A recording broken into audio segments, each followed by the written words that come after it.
So as promised, here are the records that I have generated. I just asked ChatGPT to generate 30 random records, fictitious of course. I asked for the zones to be limited to 4, so we've got the 4 zones there.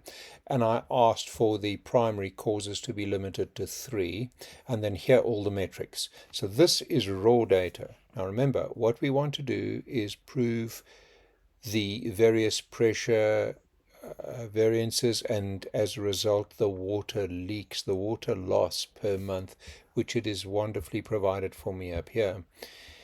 So the point is not that I managed to generate this data through ChatGPT. That's another lesson, another exercise entirely. The point here is that I was able to identify raw data, and this particular data set should be included not within the body of the report, obviously, but it should be recorded under the appendices.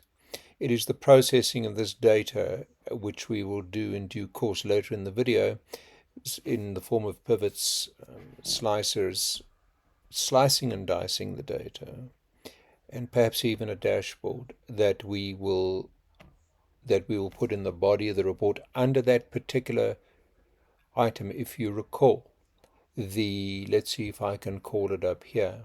All right. Under a new document. So Word file, new document. Let's go and put it there. I think I've still got it on the clipboard. So Command V. There we go. If you recall, it is this point over here, the pressure imbalances and leakage points.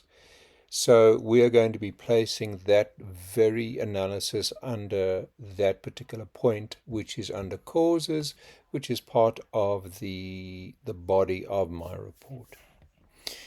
So what is the tool that is best? So we are just going to be looking at a distribution of different causes of leakage points, and probably a pivot table, and then a pivot chart based on a pivot table. That would be a superficial analysis, but it might be necessary. Remember, we need to prove this very point. Okay, we need to prove this point, and in proving this point, what we need to do is probably generate a pivot table. So let's see if I can do that right here. I'm in an apple, so I could use equals pivot by. So let's use equals pivot by just to do that. Let's see if I can do that using equals pivot by. All right.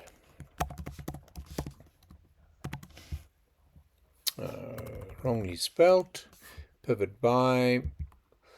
And I'm going to go up here into the edit line. So the row fields are going to be the zones. All right. Semicolon. The column fields are going to be the primary causes over there. All right. A semicolon.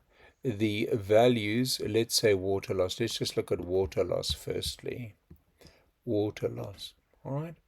Okay, and a semicolon, the function is literally going to be sum. So we're going to look at the sum, close the bracket. So here's the pivot table to the right using the pivot by command, and then we could in fact insert, let's see if this will work in the Apple, recommended chart. There we go. I shouldn't have looked at total, so what I should rather do is choose only that data over there, and let's insert a recommended chart over there. So let's go with the stacked bar. Okay, so there's the stacked bar. Now this is what I'm going to be placing inside my report. West distribution trunk, southern agricultural line, north pipeline sector. There we go. And broken down through the legend. Of course, we can make it look much better a little bit later. Let's turn it into that. That's very much more what I want. Okay, we can change the chart title and everything, but you copy paste it straight into that part of the body of my report.